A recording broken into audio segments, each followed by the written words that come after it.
You know, it's not like California doesn't know how to regulate. Oh, they know.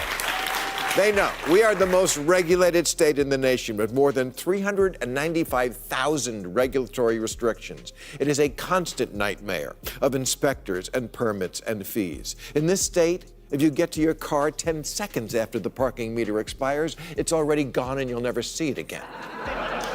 Bill Maher opened his criticism with a sharp jab at California's massive regulatory system. He argued that the state knows how to regulate almost everything imaginable.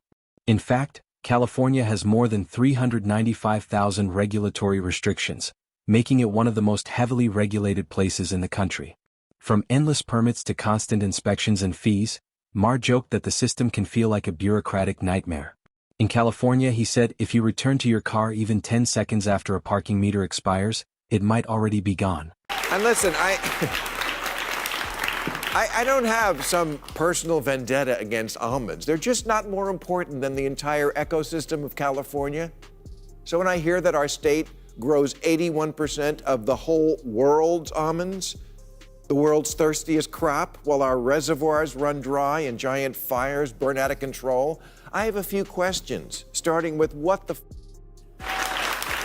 This is life and death, and almonds are just not crucial.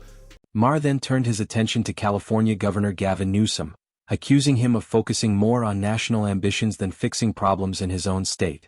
Many political observers believe Newsom may eventually run for president once his term as governor ends. But Maher argued that if Newsom seriously wants national leadership, he needs to move closer to the political center rather than doubling down on ideological politics. California did a real California thing and banned business travel from any of its state employees to any state in America where the laws about gender identity and expression weren't up to California standards, forgetting that no one is ever up to California standards. Which meant that any Cali state worker, from congressmen to college football coaches, weren't allowed to visit on business half the country, evil totalitarian police states like Iowa. But Tony Atkins said, having grown up lesbian in the South, I know from personal experience growing up in a rural community where it is more conservative, that the way to change people's minds is to have direct contact. Polarization is not working. So last year, California repealed the ban. We can trade with Ohio again! Another policy that drew Maher's criticism was California's decision to ban state-funded business travel to certain states whose laws on gender identity didn't align with California's standards. The rule effectively blocked state employees from visiting large parts of the country for official work. Maher mocked the idea, saying California often behaves as if no one else in the country is good enough to meet its moral standards. Call it a drought if it happens all the time. In a story I'm getting tired of reporting, California is running out of water, and this time, just when we started showering again. 19,000 acres of forest have already burned this year, and 72% of the entire West is in severe drought. Turns out hot girl summer is for reals. The Bay Area was just placed under a water shortage emergency with mandatory restrictions. Except here's the thing, there isn't, even with the drought, really a water shortage problem. It's more a where the water is going problem. California agriculture accounts for 80% of our water use, even though California agriculture is less than 2% of our economy. Eventually, even California lawmakers began to question the policy. State leaders later admitted that isolating half the country wasn't productive and repealed the ban. Critics pointed out that political purity tests can damage cooperation and economic relationships. Markets and partnerships don't function based on ideological approval. They depend on trade, collaboration, and shared benefit. We actually have enough water. We just give way too much of it to farmers who get their water subsidized by the government because we still act like it's 1890 and farmers are small and independent when they're really mostly part of big ag. Old MacDonald is now E-I-E-I-O Incorporated. And corporations get what they want in America. We have spent the last 2 decades in perpetual drought here, yet almond farmers in California have doubled in that time.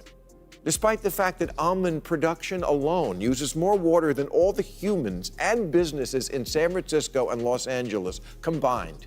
Maher then shifted to one of California's most persistent crises: water shortages. Year after year, the state faces drought conditions and devastating wildfires.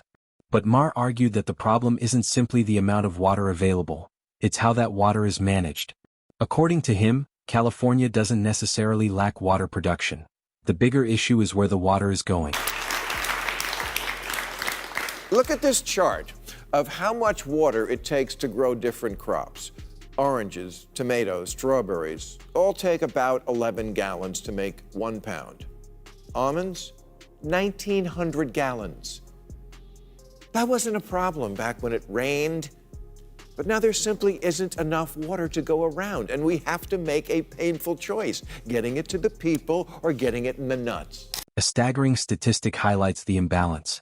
Agriculture uses roughly 80% of California's water, even though farming represents less than 2% of the state's economy. Maher suggested that this raises serious questions about priorities.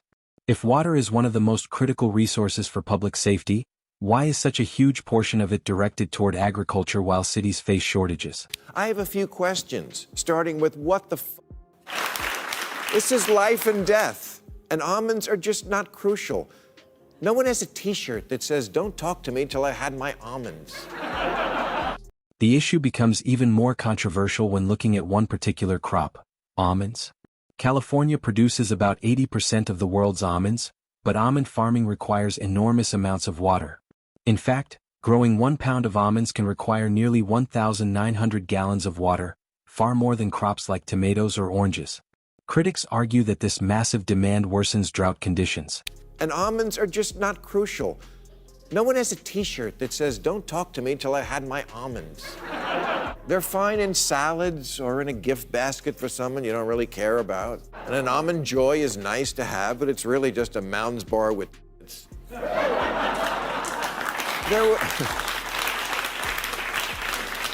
There will still be almonds in the world, even if they're not grown in places that never get rain. If we can direct coal miners in West Virginia to another line of work because coal is us, we should be able to tell almond farmers, you can't grow almonds where they don't grow anymore. You're bogarting the water. Maher framed the debate in blunt terms. When water becomes scarce, difficult decisions have to be made about priorities. Should water go toward massive agricultural industries, or toward communities, firefighters, and everyday residents? Many Californians feel frustrated seeing strict water restrictions placed on households while huge agricultural operations continue operating normally. We are the most regulated state in the nation with more than 395,000 regulatory restrictions. It is a constant nightmare of inspectors and permits and fees. In this state, if you get to your car 10 seconds after the parking meter expires, it's already gone and you'll never see it again. California has rules about every nitpicky thing you can imagine. If you don't believe me, try parking in Santa Monica. Maher argued that leadership means making tough choices about sustainability. If industries that once dominated economies, like coal mining in some states, can be phased down when circumstances change, he believes agriculture should also adapt. Crops that require extreme water usage might no longer make sense in regions that face constant drought conditions. You can't fly a kite in a park in Beverly Hills, or ride a bicycle, or climb a tree. But for 30 years, Nestle took water out of the San Bernardino National Forest under a permit that expired in 1988. And Coca-Cola is somehow allowed to take water from municipal water supplies, stick it in bottles, and sell it back to the taxpayers who own the water to begin with. 395,000 regulations, but somehow that slipped through the cracks? In the end, Maher's message was simple but direct. California's leadership must rethink how vital resources are allocated. Water is essential for communities, ecosystems, and emergency response. While almonds may be profitable, they are not essential for survival. According to Maher, the state must prioritize its people and long-term sustainability before protecting industries that consume enormous resources. Agar Cheho to Maine. For a state that just loves to be up everybody's ass all the time, water management might be a better place to direct that instinct. I mean, where is the heavy hand of government when you need it? Californians can live without nuts. Just ask Caitlyn Jenner. Maher closed his argument by highlighting what he sees as California's biggest contradiction. The state is famous for having strict rules about almost everything, from environmental regulations to construction permits and even small everyday activities. Yet when it comes to something as critical as water management, the system often seems to fall apart. Maher pointed out that large corporations have been able to extract and bottle water for years, sometimes operating under permits that expired decades ago.